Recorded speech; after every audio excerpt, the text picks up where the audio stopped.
ভারতের সাথে চালাকি করতে গিয়ে চীনের ওপরে ভারী পড়লো। চীন তিব্বতে ব্রহ্মপুত্র নদীর উপরে পৃথিবীর সর্ববৃহৎ ড্যাম করতে যাচ্ছে, আর সেটা হয়ে যাওয়ার পরে ভারত এবং বাংলাদেশের জন্য একটা বড় সমস্যা ক্রিয়েট হবে। যখন তখন বন্যা হতে পারে, যখন তখন জলের ক্রাইসিস হতে পারে। পরিস্থিতি থেকে ভারত সরকার একটা বিশাল বড় চাল চাললো। ভারত সরকার অরুণাচল প্রদেশে একটা বিশাল বড় ড্যাম করবে ওই ব্রহ্মপুত্র নদীর উপরেই। এর ফলে কি হবে, চীন যদি তার ড্যাম থেকে অতিরিক্ত জলও ছেড়ে দেয়, তবে সে অনেকটা কন্ট্রোল করে নিতে পারবে, মানে অতিরিক্ত প্লাবিত হবে না। আবার জল যদি চীন কমও ছাড়ে, তবে সে তার নিজের প্রয়োজনীয় জল সেখান থেকে ইউজ করতে পারবে। আরেকটা বড় চালাকি ভারত এখানে যেটা করেছে, সেটা হচ্ছে অরুণাচল প্রদেশের মুখ্যমন্ত্রীকে দিয়ে এই ঘোষণাটা করিয়েছে। কেন করিয়েছে? চীন প্রায় সময় বলে যে অরুণাচল প্রদেশ আমাদের একটা অংশ।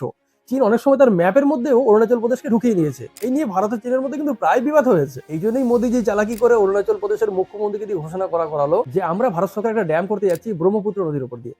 তো চীনের চালাকি এবারে খাটলো না। তবে এই ড্যাম হয়ে গেলে ভারত নিজেকে অনেকটা নিরাপদ করতে পারবে, বিদ্যুৎ উৎপাদন করতে পারবে।